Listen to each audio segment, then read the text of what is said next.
Desça, feche os olhos. Senhor Deus Pai, te convidamos a tomar o teu lugar de honra aqui, nessa reunião, mas principalmente em nossos corações. O Senhor possa estar conduzindo, Senhor, cada coração aqui, cada mente cativa a Ti nesse instante. Que pela Tua misericórdia, o Senhor venha usar a minha vida para falar para os Teus filhos. Que cada palavra que sai da minha boca venha direto do Teu coração e venha encontrar no coração dos Teus filhos um solo fértil, um solo pronto para frutificar e frutos que permaneçam, Senhor. Que eles possam colher desses frutos a 30, 60 e a 100 por um, que haja cura, libertação, conversão, transformação, mas não permita que eles saiam da mesma forma que entraram. Em nome de Jesus, desde já, eu repreendo todo espírito contrário ao teu, toda conversa paralela, toda falta de atenção, toda andação desnecessária, tudo aquilo que vem para roubar os teus filhos, bate em retirada agora, em nome de Jesus, e pela tua misericórdia nós clamamos, Senhor, conceda nos céus abertos e manifesta a tua glória nesse lugar, e quem crê nisso, diga amém. Amém. Glória a Deus. Igreja, essa noite a gente vai refletir sobre uma palavra que ela nos desafia a encontrar alegria e confiança em Deus, mesmo em meio à adversidade. Amém? O profeta Abacuque, ele viveu num tempo de crise profunda. E a mensagem desse grande homem de Deus, ela transcende o tempo, ecoando em nossas vidas como um convite a confiar em Deus, ainda que todas as circunstâncias ao nosso redor, elas sejam contrárias. Ainda que tudo se acabe, qualquer coisa aconteça, esse convite é a permanecer confiando em Deus. Amém? Amém. E para entender plenamente a profundidade dessa mensagem, a gente precisa examinar a fundo o contexto histórico que cercava o profeta. E eu vou ler aqui, vou pedir para que você abra a palavra de Deus no livro de Abacuque, capítulo 3, versículo 17. Quem for achando, dá o eita glória aí, bem pentecostal. Se você não tiver Bíblia, pega a cara na telinha. E se você não estiver achando, abre a Bíblia em qualquer lugar, faz cara de que já achou a palavra, mas fala assim: meu Deus! Aleluia, Jeová! Cadê os crentes dessa casa? Quem dá mais? Tem mais crente aí que achou a palavra? Ninguém? Abacuque. Tem na Bíblia, tá? Abacuque tem na Bíblia? Tem Amós. Tem na Bíblia, Amós? E primeira carta aos Dublineus, tem? Ah, então não. Tá na Bíblia ou tá amarrado? Olha aí. Pode ler? Amém ou não? Amém. Glória a Deus. Diz assim: ainda que a figueira não floresça, nem haja fruto na videira, ainda que a colheita da oliveira decepcione e os campos não produzam mantimento, ainda que as ovelhas desapareçam do aprisco e nos currais não haja mais gado, mesmo assim eu me alegro no Senhor e exulto no Deus da minha salvação. Abacuque dá uma pincelada aí no contexto histórico dessa passagem. Ele viveu durante um período de grande instabilidade em Judá. Aproximadamente no final do século 7 a.C., ele profetizou antes da invasão babilônica. O reino de Judá, naquela época, estava em decadência moral e espiritual. O povo havia se afastado de Deus e a justiça estava corrompida. Qualquer semelhança com os dias atuais é mera coincidência, amém? Não é isso? Internamente, o reino ele sofria com injustiças sociais, com violência e idolatria. Externamente havia uma crescente ameaça da Babilônia, um império em ascensão que estava se expandindo e conquistando várias nações ao redor. Era a potência daquela época. Eles estavam conquistando tudo ao redor. Abacuque, em seu livro, ele inicia com um diálogo honesto para Deus. Ele vê a injustiça no meio do povo de Deus e ele clama por intervenção. Ele vai até Deus: Deus, por quê? Até quando você vai deixar isso acontecer? E Deus ele responde dizendo para Abacuque que ele vai trazer os babilônios como instrumento de julgamento sobre Judá. Ele fala: cara, eu vou botar os babilônios para arrebentar com a terra de Judá. Você pode ver isso lá em Abacuque 1, 5, 6. E isso choca o profeta, porque a Babilônia era uma nação ímpia. Era uma nação muito mais ímpia do que estava acontecendo em Judá. E como Deus poderia usar uma nação perversa para disciplinar o seu povo? Não é isso? Às vezes a gente pensa isso, né? Às vezes a gente fica, cara... E diante dessa revelação, Abacuque, ele passa por um processo de transformação espiritual, onde ele sai do questionamento para a confiança plena em Deus. Culminando na declaração de fé inabalável de Abacuque, que a gente acabou de ler aqui essa noite. Na nossa vida também a gente enfrenta muitas vezes momentos em que não entendemos o agir de Deus, enfrentamos situações que a gente não sabe por que Deus está trabalhando daquela forma, e aí a gente não consegue enxergar e gera questionamentos. Pode parecer que o mal está prevalecendo, que as coisas estão fora do controle, mas assim como Abacuque, nós somos chamados, nós somos convidados a confiar no plano soberano de Deus, mesmo quando a gente não compreende as coisas. Que é o mais difícil, né? Porque quando a gente está entendendo tudo é muito fácil. Agora, teologicamente, o livro de Abacuque, ele nos ensina que Deus ele está no controle de todas as coisas, inclusive das nações e dos acontecimentos históricos. Deus ele não perdeu o controle de nada. O fato de Deus usar a Babilônia como instrumento de julgamento é uma grande demonstração da soberania de Deus. Deus ele não é pego de surpresa pelas circunstâncias. Ele tem um propósito até mesmo nos momentos de crise. Deus ele tem um propósito. Quando a gente olha para o livro de Abacuque e essa mensagem sobre a crise como parte do plano de Deus, a gente se depara com um conceito profundo da soberania divina.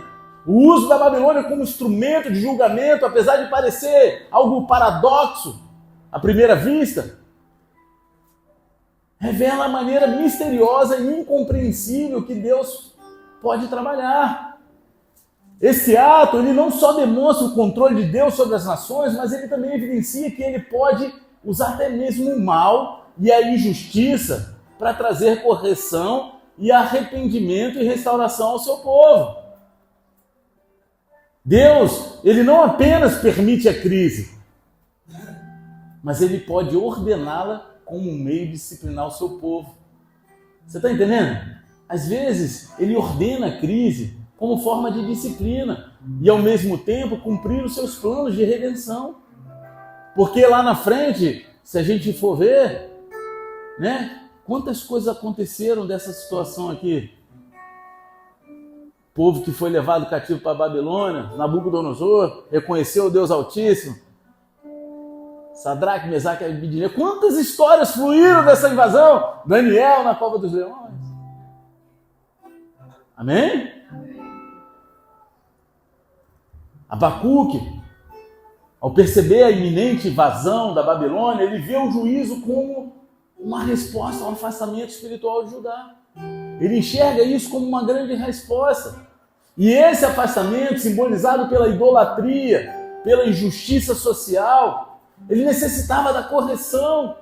E Deus ele usou uma nação ainda mais perversa para cumprir esse propósito. A crise que Abacuque antevia, que é a invasão da Babilônia e a devastação que essa invasão traria, ela seria uma consequência do afastamento do povo de Deus. Só que, no entanto, Deus ele não abandona o seu povo, em nenhum momento ele vira as costas, ele só traz uma correção. No capítulo 2, o Senhor declara: o justo viverá pela fé. O justo viverá pela fé. Que é um princípio que seria posteriormente reafirmado no Novo Testamento por Paulo, lá em Romanos 1,17 e Gálatas 3,11. A fé, então, ela se torna âncora para o justo, mesmo que em tempos de juízo e adversidade. É a fé que nos move, é a fé que nos faz permanecer, é a fé que nos conduz ao extraordinário de Deus. Aqui a gente aprende uma lição crucial. A crise ela não é o fim, mas ela faz parte do processo. As pessoas acham muitas vezes que a crise é o fim de tudo. A gente não consegue muitas vezes enxergar uma luz no final do túnel. E eu estou falando aqui de qualquer tipo de crise, meu querido. Aqui a crise de Israel, lá de Judá, era uma. Na tua vida, na tua casa, no teu casamento, na tua finança, pode ser outra. Na tua igreja, no teu ministério. Você está entendendo o que eu estou falando? E não é o fim, é apenas parte do processo. O profeta Abacuque, ele não poderia enxergar todos os desdobramentos dessa intervenção divina. Mas pela fé, ele entende que apesar da destruição aparente, Deus ele permanece fiel e justo. Foi aquilo que eu falei. Ele não conseguia enxergar o que ia acontecer depois lá, no Nabucodonosor, Daniel, Sadraque, Mesaque e Abednego. Ele não enxergava nada disso. Mas ele conseguia enxergar que Deus ele permanecia fiel e justo. A frase, o justo viverá pela fé, ela se torna uma âncora teológica, não apenas no Antigo Testamento, mas em toda a revelação bíblica. Esse princípio retomado por Paulo, ele destaca que a fé não é apenas a confiança em um futuro glorioso, mas é uma confiança contínua no caráter imutável de Deus, mesmo em um presente caótico. Mesmo que não haja mais saída. É por isso que, quando eu falei aqui alguns cultos atrás, cara, alguém já viu um cristão que vai ser, como é que se diz? Morto, né? Por não negar Cristo no Oriente Médio, fazer cara de pânico? Não tem, cara. Porque ele sabe, ele tem a confiança de que, a partir daquele momento, Deus está resgatando a alma dele, o espírito dele, e ele está indo para um lugar muito melhor. Então ele é a paz que excede todo entendimento. Não tem nada a ver com um momento, com um presente, com a coisa horrível que está acontecendo naquele momento. Tem a ver com, claro, a certeza das promessas de Deus, com as convicções. Então a crise, ela também tem um papel pedagógico, porque a crise ela molda e forma o caráter do povo de Deus. É na crise que a gente vai saber quem é quem, e a gente vai se entender, a gente vai saber quem nós somos em Deus, como a gente vai reagir. Assim como o ouro é refinado pelo fogo, o coração do crente, ele é purificado pelas provações. Muitas vezes a gente é tentado a largar tudo, família, ministério, as pessoas, né? Quantas pessoas assim, em algum momento da tua vida você teve uma crise que você foi tentado a jogar tudo pro alto. Mas você para e faz uma reflexão, não, isso não é a vontade de Deus. E ali você é confrontado com a sua própria vontade. E ali o seu coração começa a ser provado, ser refinado. As crises, sejam pessoais, coletivas, elas revelam a nossa dependência de Deus e elas expõem as áreas onde a gente precisa crescer em fé. Onde a gente precisa crescer em humildade, em obediência. Deus ele corrige porque ama. E o propósito final da correção é sempre a restauração. Ninguém que tem filho aqui corrige o filho para o filho virar um sei lá o quê. A correção vem para que haja restauração lá na frente, para que ele entenda o propósito de tudo aquilo e ele cresça naquela área, amém? Não é isso? E assim Deus faz com a gente. Além disso, a crise ela tem um potencial de nos deslocar de uma confiança superficial em nossos próprios recursos para uma confiança genuína em Deus. No contexto de Abacuque, a crise econômica e social que surgiria da invasão babilônica desafiaria o povo a abandonar toda a segurança temporária e material, levando e conduzindo esse povo a se apoiar exclusivamente em Deus, porque quando você não tem mais para onde correr, você não tem mais recursos, o ser humano tende a buscar em Deus, amém? Não deveria ser dessa forma, mas é o que acontece. Abacuque ele nos mostra que mesmo quando todas as fontes visíveis de provisão falham, Deus ele permanece como a única fonte verdadeira e inabalável. Ele nunca vai falhar. Ele nunca falhou e nunca falhará. Tem até musiquinha, mas hoje eu não vou cantar não, porque hoje eu não estou muito musical não. Graças a Deus. Nunca falhou, nunca falhará. Eu só não sei o ritmo. Mas é isso aí que fala. A pastora sabe, olha lá, tá rindo? Nem sabe, né? Mas finge que sabe, meu amor, só para ficar feliz. Te amo. Você gosta, né, cara? Agora, olhando para esse princípio mais amplamente, a gente pode entender que as crises em nossas vidas, sejam elas na saúde, financeira, emocional, espiritual, elas servem como oportunidades de aprofundamento da nossa fé. Depende de como a gente vai olhar para o processo. Depende de como a gente vai enxergar o que está acontecendo. Elas nos levam a confiar em Deus de uma forma mais plena e madura.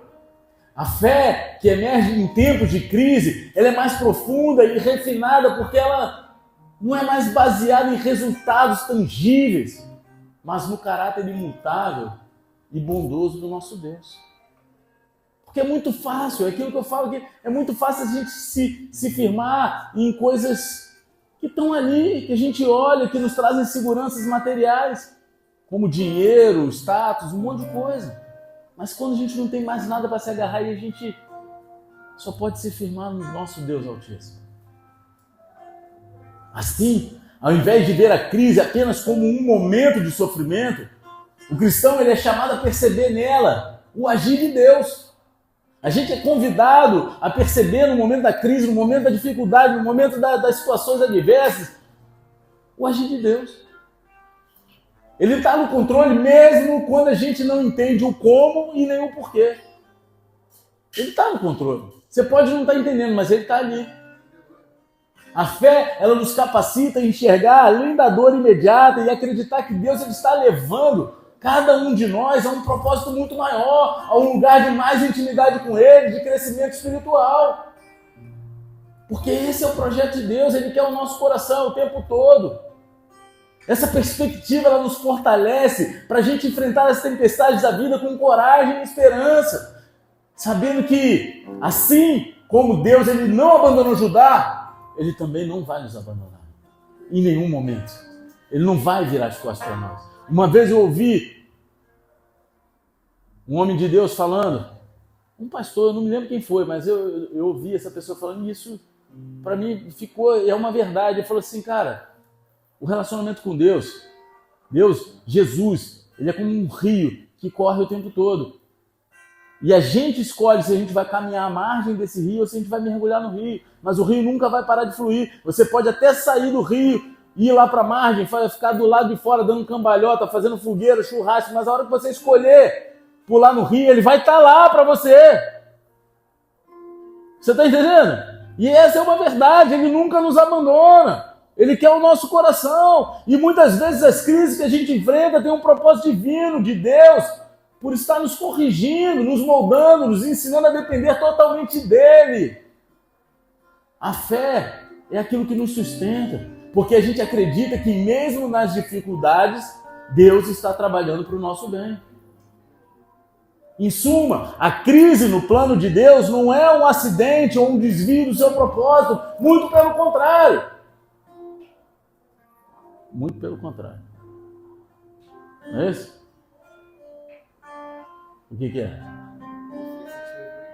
Quê? Não, muito pelo contrário é quando o pelo está contrário, não é isso? Não aguento, cara, é mais forte que eu. Muito. Só 3 pessoas entenderam. O Diego gostou, né? Que o Diego fica rindo lá. Muito pelo contrário. Essas coisas passam na minha cabeça do nada, eu sou meio doido, cara. Vocês me perdoam, mas eu sou eu, né? Eu sou desse jeito. Muito pelo contrário, isso é o meio pelo qual Deus ele nos molda, Ele nos purifica, Ele nos chama de volta a uma relação mais profunda com Ele. A crise, em última análise, ela nos ensina a viver pela fé, sustentados por uma certeza de que Deus, Ele é fiel, mesmo quando tudo ao nosso redor parece estar desmoronando, mesmo quando a gente não vê mais saída, mesmo quando a gente acha que nada tem mais jeito. Assim como Abacuque, nós podemos dizer com a convicção: mesmo assim eu me alegro no Senhor e exulto no Deus da minha salvação. Você está entendendo? Abacuque, ele tinha uma fé triunfante. A fé triunfante de Abacuque, conforme exposta no capítulo 3, versículo 17 e 18, revela um nível profundo de maturidade espiritual. Que é difícil, tá? Não estou falando que é fácil, não. É difícil você atingir esse nível de maturidade espiritual, de olhar e se alegrar no meio da devastação. O profeta, diante da iminência de uma crise devastadora, ele faz uma escolha que desafia a lógica humana. Ele decide se alegrar no Senhor, independente do que está acontecendo, independente do que ele está vendo. E esse ato de fé demonstra uma confiança que transcende as circunstâncias terrenas e aponta para um relacionamento íntimo e inabalável com Deus, que é o que precisamos construir. Quando a gente constrói um relacionamento íntimo e inabalável com Deus, meu querido, as crises não nos abalam. A gente pode até olhar e se entristecer, porque Deus se entristece também com as circunstâncias. Mas a confiança em Deus nos faz permanecer e perseverar e nos alegrarmos diante de todas as coisas. Abacuque, ele então faz uma das declarações mais poderosas da Bíblia. Após perceber que a crise era inevitável, ele não cai em desespero, mas ele escolhe se alegrar no Senhor. Porque, meu querido, eu quero falar uma coisa para você. A crise, ela é inevitável.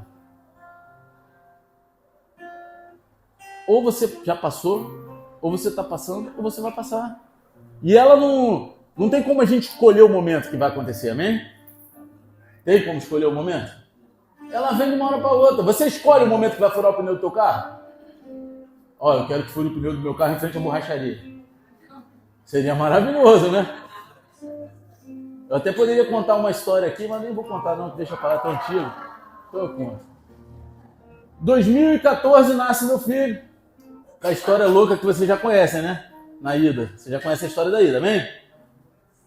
A pastora não quer que eu conte, está falando assim. Aí, mas eu vou contar a história da volta também. Porque ela foi para lá em novembro. Aí ficou. Teve neném, eu fiquei com ela. Aí, em dezembro, eu fui para a conferência profética. Acabou a conferência profética, eu fiquei vindo para cá e indo para lá. Vindo para cá e indo para lá, que lá minha sogra ajudava. Minha sogra morava lá ainda. E aí ela ficou, acho que até janeiro, não foi? Até início de fevereiro, né? Até 2 de janeiro. Então, aí ficou lá até início de janeiro. Aí quando deu assim, pô, o dia, vamos embora. A gente estava com a Uninho, o ar-condicionado não funcionava, 2 portas a Uninho, botamos ele no bebê conforto, um calor, um trânsito. O moleque explode na fralda e o pneu fura. No meio da... Você não lembra desse momento? Veio lembrança agora. Eu falei, cara, eu me lembro na hora, eu falei assim, glória a Deus, né? Não tinha momento melhor para isso acontecer. E o pneu furado, o moleque com a fralda explodindo. Pô, falei, glória a Deus. Mas vamos embora. Troquei o pneu. A pastora trocou a fralda. E a gente seguiu viagem, morrendo de calor. A criança chorava, mas devia ser de sofrimento de calor, cara, com a carro não tinha ar-condicionado. Mas a gente não tinha como escolher. Ó, meu filho, você só explode na fralda quando a gente chegar em Búzios. Vocês estão entendendo o que é explodir na fralda, né? A pastora está tentando puxar a lembrança. Eu estou olhando para ela, ela está com a cara assim, você está inventando essa história. Ela não lembra das coisas e fica assim. Eu podia ter falado assim, Deus, fura o pneu mais lá para frente. Mas tinha um posto perto, graças a Deus. Então, e aí eu me lembro que na hora eu falei assim, tudo dá graça, né? Graças a Deus, glória a Deus. Glória a Deus. Glória a Deus. Eu repeti umas 10 vezes. Para ver se a glória entrava mesmo. Porque estava difícil glorificar de verdade. A gente não tem como escolher. Então, quando a gente percebe que a crise é inevitável, a gente deve fazer como Abacuque.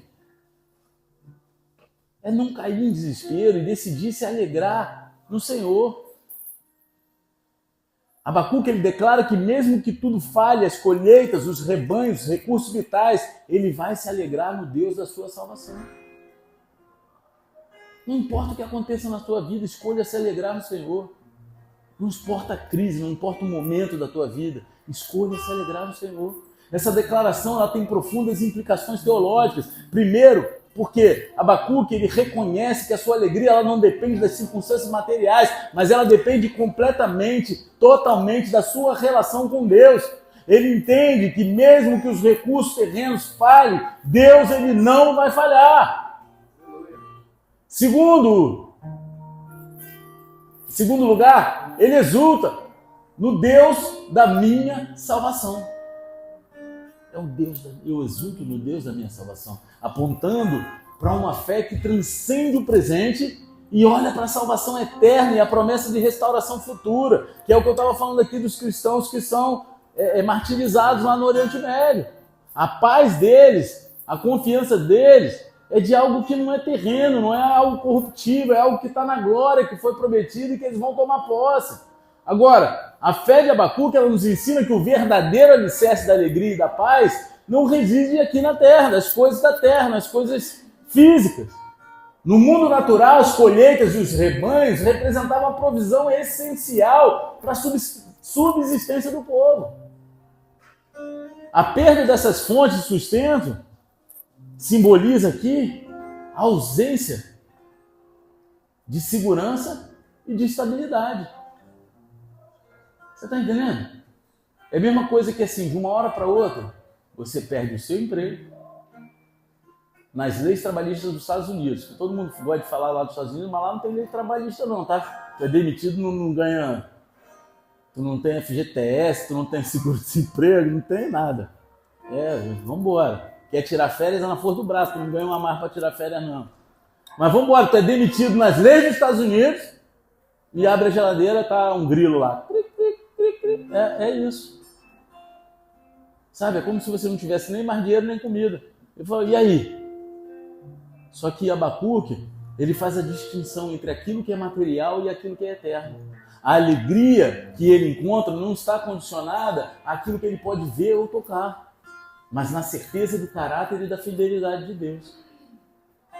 Aqui a gente encontra um conceito-chave na teologia bíblica, tá? A transcendência da fé. Isso aqui é a transcendência da fé.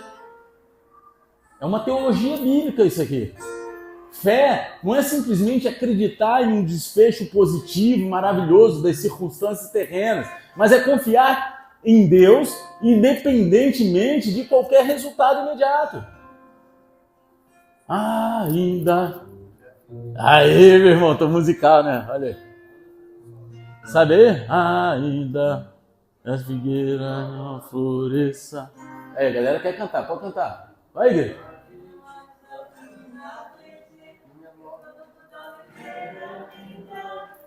Via me alegra, cara, eu sinto vontade de chorar escutando esse louvor, porque é uma verdade, cara. Mas será que a gente está disposto a olhar para um cenário de devastação como esse e se alegrar no Senhor? Conseguir comemorar diante de Deus a certeza da salvação? Eu exulto no Deus da minha salvação. Eu me alegro no Deus da minha salvação. Abacuque, ele reconhece que as bênçãos materiais, elas são passageiras e elas podem falhar. Mas a presença da salvação de Deus, elas são eternas e imutáveis. Essa perspectiva ela é essencial para o cristão, porque ela desafia o pragmatismo que muitas vezes permeia a nossa compreensão de fé. Fé não é uma troca onde a gente deposita confiança para receber bênçãos terrenas. Você está entendendo? Não é isso. Mas é um compromisso contínuo de dependência e adoração a Deus, mesmo quando essas bênçãos não se materializam. Aí são aqueles 3 pilares da fé, do emuná que eu sempre falo: firmeza, fidelidade e estabilidade. Outro aspecto profundo da fé de Abacuque é a sua visão escatológica. Quando ele exulta no Deus da minha salvação, ele está reconhecendo que a sua esperança final não está nesse mundo, mas na promessa da salvação eterna. E esse é um princípio que ecoa ao longo de toda a Bíblia, a salvação eterna. Enquanto as circunstâncias presentes, elas podem trazer dor e perda, o crente tem uma promessa futura de redenção e restauração. Você pode estar perdendo um ente querido agora, sofrendo, mas você tem a certeza da salvação. Essa semana eu fui num velório do pai de um irmão aqui da igreja, e lá a gente podia ver a diferença daqueles que servem ao Senhor. Eles estavam tristes, sofrendo, mas ao mesmo tempo felizes e tranquilos com a certeza da salvação. Sabe? A gente sofre pela limitação, pelo um adeus do convívio aqui na terra, mas se alegra porque tem a certeza de que está nos braços do Pai. que um dia todos estaremos juntos glorificando a Deus. A fé cristã, então, ela é marcada por essa tensão entre o já e o ainda não. Né? Eu, lá no jiu-jitsu, na aula que eu dou para as criancinhas da idade da minha filha, deixa eu falar, vou contar essa história. Eu faço uma brincadeirinha que a gente chama de pit stop. Eu falo, já! Aí eles vão, eu falo, está. Só que às vezes eu falo, jaboticaba. É o ainda não. E aí eles ficam tudo, aí quando vão tem que voltar tudo, vocês estão no meio do caminho, tem que voltar tudo, vocês andarem. Você entende? É assim. É a tensão entre o já e o ainda não. E a gente tem dificuldade disso, né? A gente gostaria de sempre ouvir já. Já é. Vai lá. Tá na hora. Só que às vezes é o ainda não. Vivemos no presente com a certeza da salvação que já nos foi garantida em Cristo. Mas também aguardamos a expectativa, com muita expectativa, a plenitude da salvação, quando todas as coisas serão restauradas no fim dos tempos. Ainda não é tempo, mas vai chegar. Então você já vive essa verdade aqui na Terra, enquanto ainda não toma posse dessa futura. Com alegria já daquilo que você tem a certeza que vai tomar posse no futuro. Estão compreendendo? Nesse contexto, a fé de Abacuque não é apenas uma fé para suportar a crise, mas é uma fé que triunfa sobre a crise. Você está entendendo? A fé dele, ela não suporta a crise, ela triunfa sobre a crise. A palavra triunfante, ela não significa que ele ignora a realidade dolorosa da vida, mas que ele transcende, encontrando alegria e esperança em algo muito maior que a situação que ele está vivendo. Ele encontra isso em algo muito maior.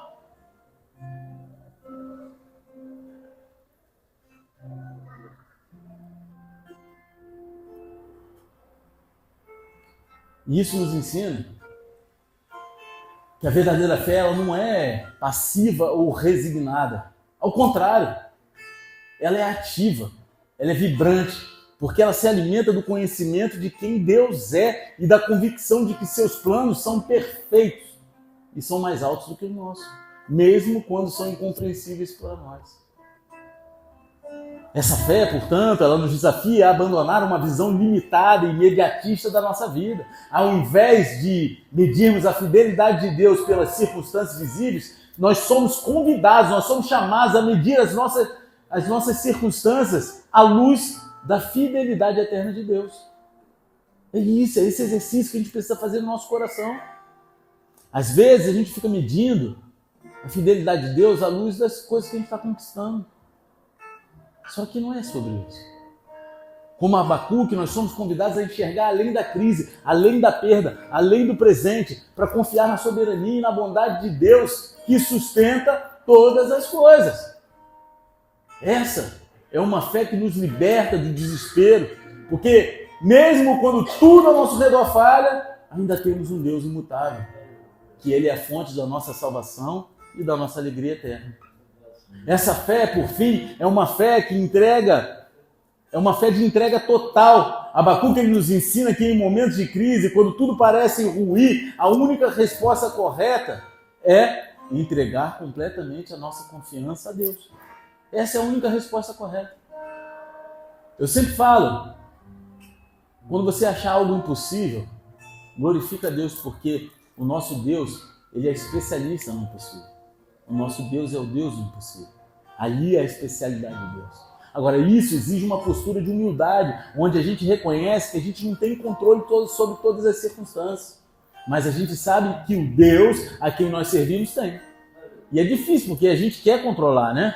E eu já fiz isso aqui. Muitas vezes a gente faz dessa forma aqui. Deus, eu te entrego a minha vida. Isso aqui é a minha vida. Toma, Deus. Mas a gente não solta. Se tu puxar mais forte, vai saltar, porque essa minha mão é fraca, pô. Mas é isso que eu quero. Vai, Deus, leva a minha vida. É isso que a gente tem que fazer, mas a gente tem dificuldade. Aproveita que agora eu vou entregar minha sede a ti. Tu pega a garrafinha de água para mim, por favor? Glória a Deus pela tua vida. Eu entrego a minha sede a ti, irmão. Eu confio em ti para matar minha sede. Essa, né? Porque tem outra sede que só Jesus mata. Glória a Deus.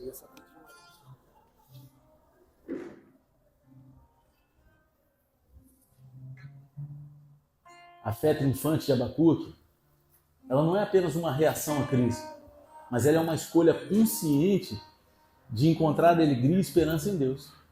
Ela nos ensina a colocar nossa confiança não naquilo que é passageiro, mas no que é eterno, não no que a gente pode entender, mas no que Deus prometeu.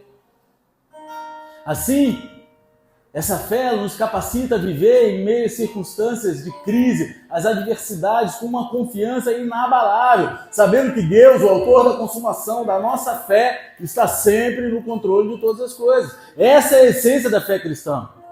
Não colocar a nossa confiança naquilo que é temporário, mas naquilo que é eterno. Assim como Abacuque, a gente pode viver em meio a perdas, em meio a dificuldades, mas ainda assim encontrar alegria em Deus, sabendo que Ele é a nossa salvação e que Ele tem um plano perfeito para cada um de nós. Ele tem um plano perfeito, a gente não entende. Sejam bem sinceros comigo. Quantos de vocês, há 15 anos atrás, se viam nesse momento aqui dentro do Bola de Neve com o pastor maluco pregando alguma coisa? Há 15 anos atrás, 10 anos atrás, vamos lá, 10 anos atrás.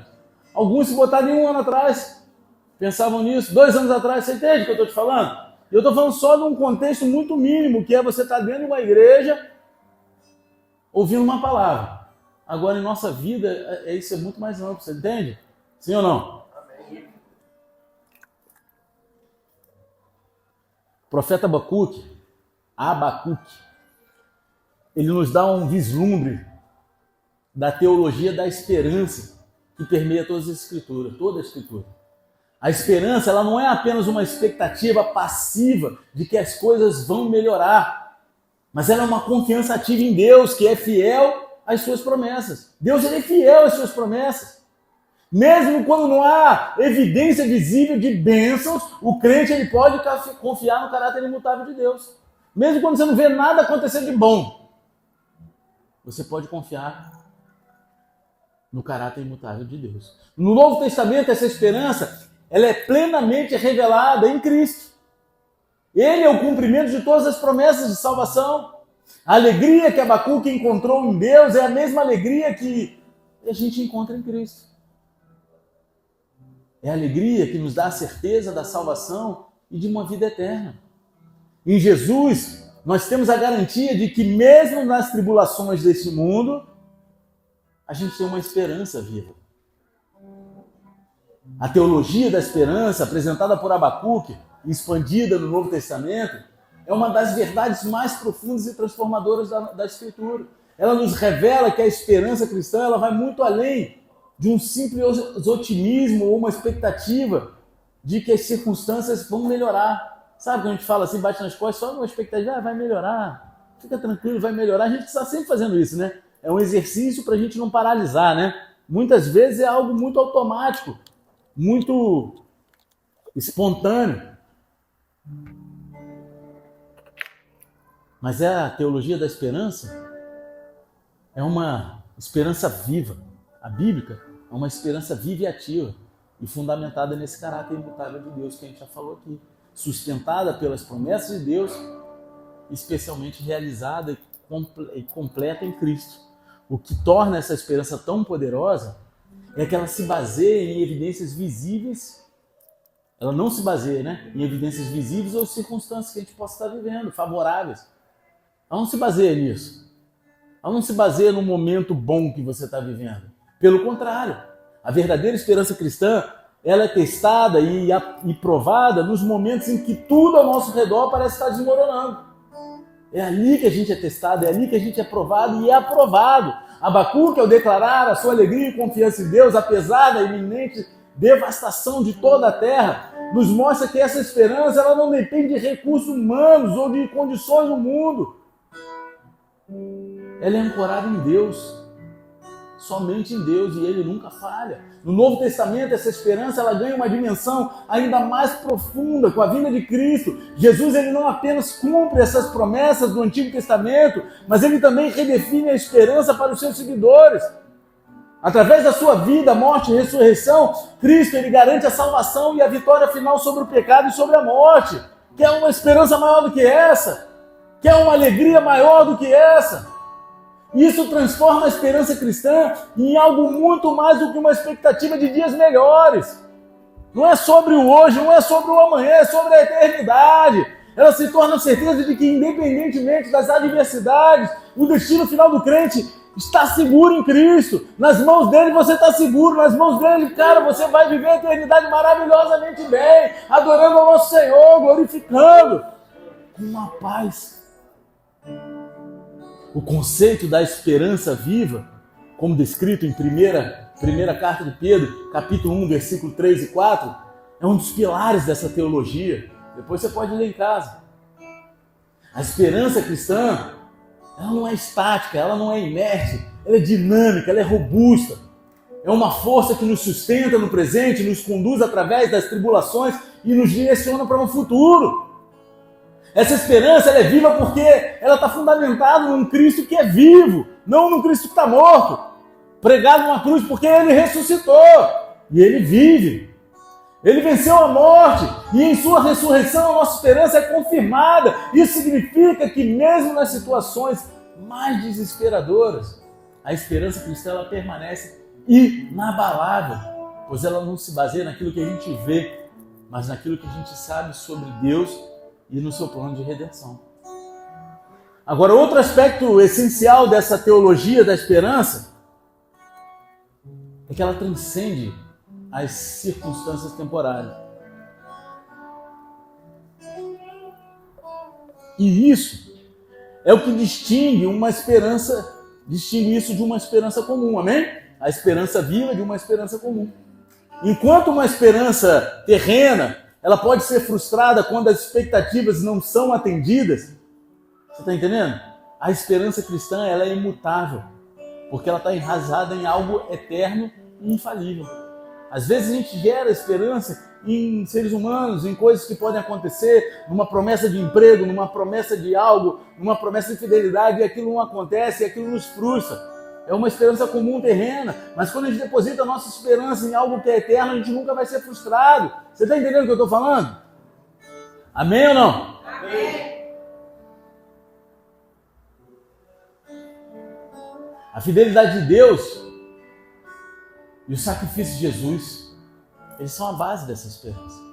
O apóstolo Paulo, em Romanos 8, 24, 25, ele fala sobre a esperança que não se vê, e isso reflete o mesmo princípio de Abacuque, que é confiar em Deus, mesmo quando não há sinais visíveis do livramento ou da bênção imediata. É confiar. Deus está no controle de todas as coisas. Somente confia, meu irmão. Confia. Confia. É dependência de Deus. É difícil, meu irmão. E aí quando a gente acha que entregou, não sei o que, Deus traz um novo nível de dependência. Ele requer um novo nível de dependência. E assim vai. Essa esperança também ela tem um caráter escatológico, ou seja, ela não apenas nos conforta no presente, mas ela aponta para a consumação de todas as coisas no fim dos tempos. A fé cristã é a essência, em essência é uma fé que ela olha para o futuro com expectativa, sabendo que Cristo ele voltará e estabelecerá o seu reino em plenitude. Cara, eu tava... Todo mundo sabe aqui que eu gosto de jogar, né? Um Call of Dutyzinho, pá, né? Eu me amarro. E aí ontem eu tava falando com os caras que jogam comigo, né? Eu falei, cara, vocês estão percebendo tudo que está acontecendo no mundo? Jesus está voltando, cara. Jesus está voltando. Quem tá por dentro do caso lá do rapper americano lá, do Puff Daddy? Pesquisa, até a morte do Michael Jackson está sendo atribuída a ele, meu irmão. É tanta coisa, Kobe Bryant. Pô, ele está levantando tanta coisa que está nas costas do cara. É cada imundício que se eu fosse falar do culto inteiro aqui, se eu fosse falar aqui, ia ser um culto inteiro para falar do caso que está acontecendo. É que não está sendo muito retratado aqui. Aí quem tem um X, quem tem esse negócio, aí pá, tá bloqueado, né? Mas aí, pá, aí, cara, CNN, internacional, você vê, o cara tá preso, prisão perpétua, com medo de ser envenenado, que ele vai abrir a boca. 3 décadas de domínio sobre os Estados Unidos e até pedofilia, onde filho do Will Smith foi levado com consciência do Will Smith para ser abusado em festas. Olha a doideira. Aí você me vê um cara esquerdista total, chamado Zuckerberg, declarando total apoio à direita, ao Trump. Cara, olha o cenário, cara. Vocês estão conseguindo enxergar um cenário mundial, escatológico? ao mesmo tempo que assusta, me alegra. Eu falei, Jesus está voltando. O cara falou, pô, é mesmo. Pô, mas você acha que a nossa geração vai ver? Eu falei, acho, não tenho certeza. Só se a gente morrer antes. Mas a nossa geração é a geração que é o ceifeiro da última seara. Eu sempre falei isso aqui desde que eu vim para cá. A nossa geração é essa geração que vai ver Jesus riscando os céus. Então, mesmo que não haja sinais visíveis de livramento ou de bênção imediata, a gente se alegra, porque a gente sabe que são sinais que vão trazer pânico, vai trazer um monte de condição ruim, mas vai nos levar a algo maravilhoso na eternidade. E isso nos traz paz. Essa esperança também, ela tem um caráter, né? Como eu falei, escatológico. Ela aponta. A fé cristã, ela é a essência de uma fé que olha para o futuro com a expectativa, sabendo que Cristo ele vai voltar e vai estabelecer o seu reino em plenitude. Quem tem essa esperança e essa convicção? Eu tenho. É a certeza de que, embora a gente enfrente luta e provações agora, há uma glória futura que nos aguarda, conforme Paulo afirma em Romanos 8,18, quando ele fala, porque para mim tenho por certo que as aflições desse tempo presente não são para comparar com a glória que em nós há de ser revelada. Cara, ele está falando aqui, ó, que as aflições que a gente está vivendo agora não se comparam com aquilo que a gente vai viver na glória. E é isso que a gente tem que ter muito estampado nas placas do nosso coração para a gente permanecer nos tempos da adversidade. Essa esperança escatológica, entretanto, ela não nos desconecta do presente, amém? A gente tem esperança, mas a gente está vivendo e é difícil viver o presente. Pelo contrário, ela nos fortalece para enfrentar as dificuldades com perseverança. Ela deveria fortalecer o crente a enfrentar a dificuldade com perseverança nessa verdade, porque a gente sabe que a vitória final já foi garantida em Cristo.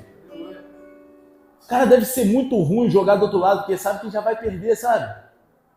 Esses caras aí do que eu falei do rap, até carne humana eles comiam lá nas festas deles. Né? Cara, e eles estão lá, aquilo tudo é ocultismo, satanismo. Eles jogam no time perdedor. Eles vão, sabe, aquele time que começa ganhando de 2, 3-0, mas no final toma uma goleada de 7? É o time deles, meu irmão, porque Jesus já vai meter 7 nele, ele vai deixar ele de ralo. Essa é a história.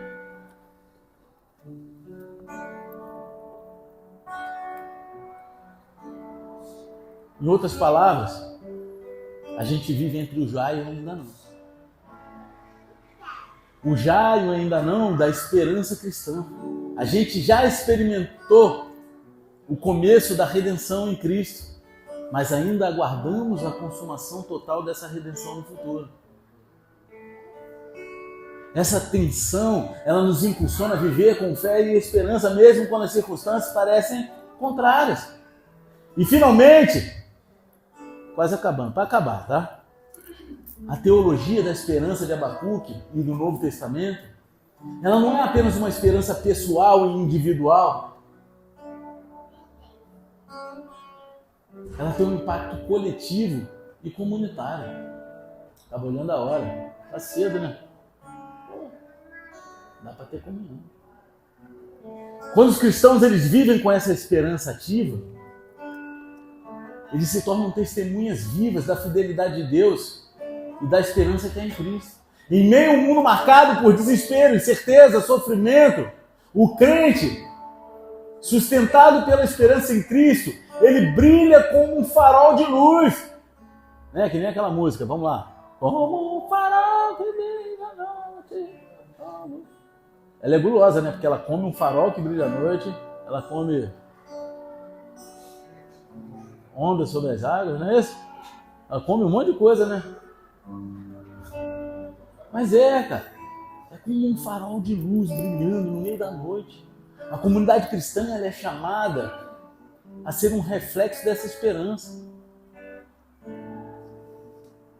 Ela é chamada a ser um reflexo dessa esperança, mostrando para o mundo que em Cristo há uma certeza que vai além daquilo que a gente está vivendo aqui do presente, do sofrimento, das coisas passageiras. A teologia da esperança que a gente encontra em Abacuque, no Novo Testamento, ela nos desafia a viver uma confiança inabalável em Deus, independentemente daquilo que você está vivendo. Essa esperança, ela transcende o visível, ela olha para o eterno e se baseia na fidelidade e no amor imutável de Deus, que foram completamente manifestos em Jesus Cristo. É uma esperança que não só vai nos sustentar, mas vai capacitar a gente a viver com alegria e a coragem, sabendo que Cristo, que nele a gente já tem vitória garantida. Fica de pé, feche seus olhos em nome de Jesus.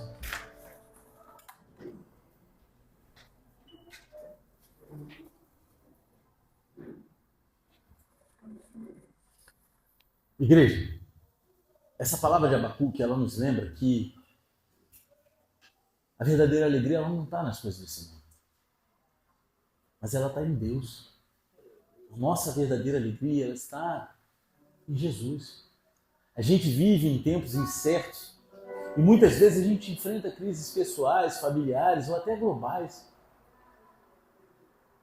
Mas assim como Abacuque, nós somos chamados a confiar no Deus da nossa salvação. Que a gente possa aprender a dizer, mesmo em meio às maiores dificuldades, todavia me alegrarei no Senhor. Eu exultarei no Deus da minha salvação.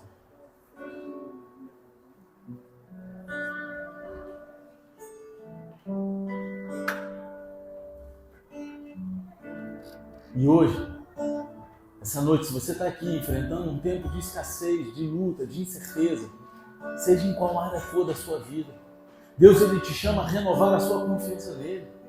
A crise ela pode ser inevitável, mas a alegria de Deus ela é inabalável e ela é certa. Venha, entregue as suas preocupações ao Senhor e permita que Ele te dê uma alegria sobrenatural, uma esperança que ultrapassa todo entendimento humano. E se essa palavra cortou no teu coração, você sabe que Deus está falando contigo, sai do teu lugar e deposita a tua confiança nele aqui no altar. Não é em homens, não é numa igreja de homens, mas sim na presença do Deus Altíssimo que está aqui essa noite, fazendo esse convite.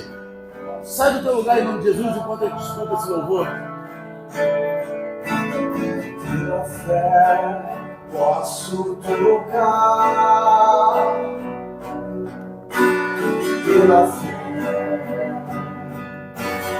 pela fé não há muralhas que ficarão de pé diante de mim.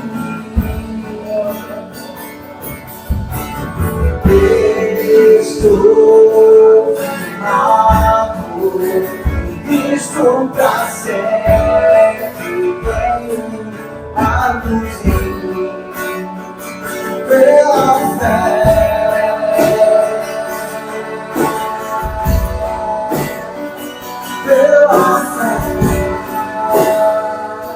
Deus me mostra que tem pessoas aqui com conflito interior. Teu coração está em luta. Várias circunstâncias te conduziram a viver esse conflito. Sai do teu lugar.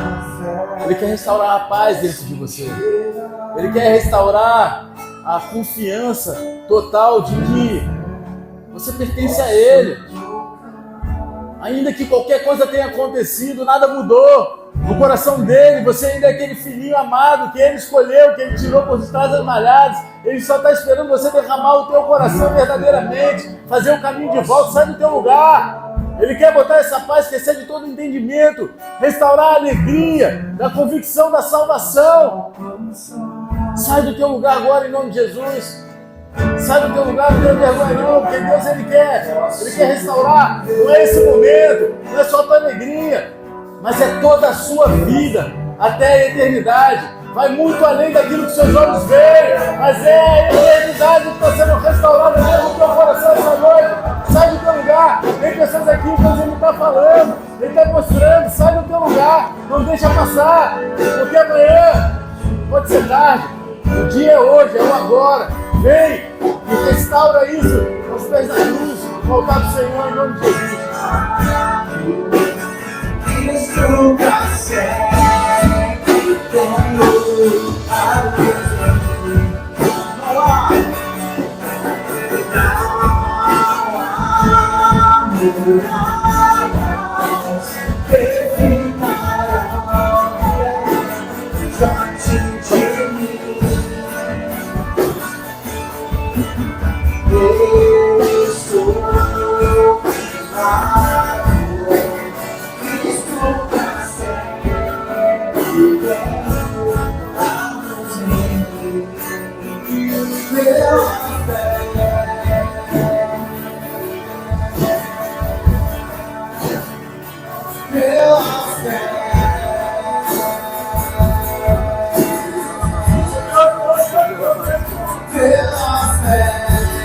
Eu tenho medo.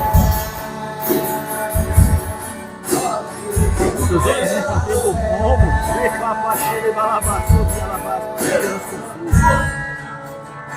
eu sou o dono de todo. Não temo. Não deixe o medo das dúvidas. Não há no teu coração, na tua mente, porque eu sou contigo. Assim diz o Senhor. Não temo.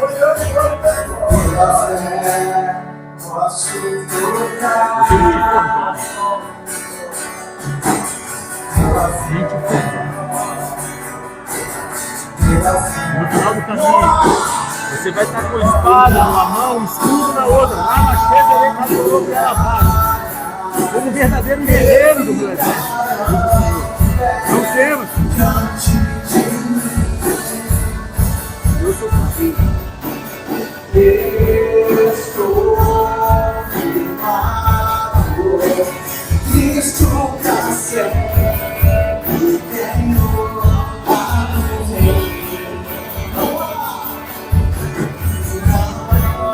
há muralhas que ficarão diante de mim.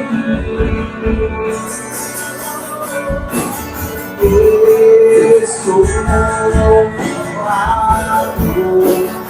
estou pra sempre tenho a luz em mim.